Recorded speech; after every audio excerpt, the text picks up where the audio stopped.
ఒకానొక సందర్భంలో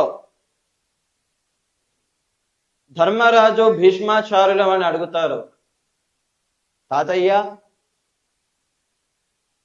ఈ ప్రపంచంలో గొప్పదైన ధర్మం ఏమిటి అని ఆయన ఒక ప్రశ్న వేస్తారు. ధర్మం పట్ల నేను అంత మాట్లాడలేను, కానీ నాకు అనిపించిన విషయం, ధర్మంలో ఉన్నటువంటి విషయం నేను చెబుతా ఉన్నానని భీష్మాచార్యులు సెలవిచ్చినారు. ఏమని చెప్పినారు? ఏషమే సర్వధర్మాణం ధర్మో అధిగతమో మతః యద్భక్త్యా పుండరీకాక్షం స్తవైరర్చేన్ నరస్సదా. స్తవైరర్చేత్ నరస్సదా. నర అంటే మానవులు అనే అర్థం. భగవంతుణ్ణి ఆరాధించడమే, భగవంతుడి సేవ చేసుకోవడమే, భగవంతుడికి స్మరించడమే గొప్పదైన ధర్మం అని భీష్మాచార్యుల వారు తెలిపినారు.